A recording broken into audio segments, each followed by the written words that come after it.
àṣà ìyàlá ó fi pa wọn lórí èkúté ò lè bógìní ṣe pọ̀ kọ̀rọ̀ má dìjà bí akitiyan ẹ̀yin tẹ́ ò réyìn fi jẹ̀kọ́ tẹ ní ẹ fẹ́ jẹ́ dàrọ́ káìdá kí làjòjì ó ṣe fọmọ nílé Aṣábí ìgbà abẹ́rẹ́ la fi jòkó nílé orin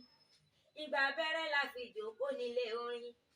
àwọn ọ̀yá mi nìkan ò lè fún wa níbẹ̀ o ẹ ṣàṣọ fún àjòjì pé kó lọ ṣọ́ra òye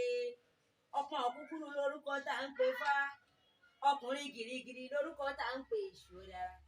obìnrin kúkúrú tí ń bẹ lọ́nà ọjà lórúkọ tá ń pa wọn ìyá mi alápọ̀dẹ ẹ ṣì máa ríran wo owó kù díẹ̀ sí fáyé ti dà ẹ gbà.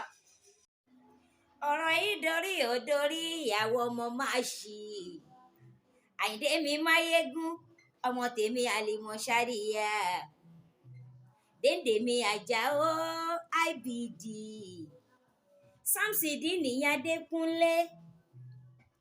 MC Musiliu ọmọ Akínsànyà Kàbírà Anígilájẹ Fátímọ̀ Anígilájẹ Àlímọ̀ Anígilájẹ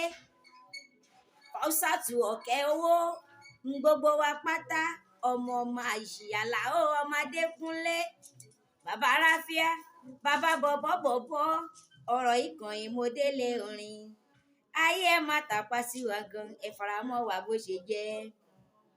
àwọn ọmọ máṣì ń bọ̀ ẹ wá gbọ́ ẹ rí àwọn ọmọ máṣì rè o èrò ya àwọn ọmọ máṣì rè o.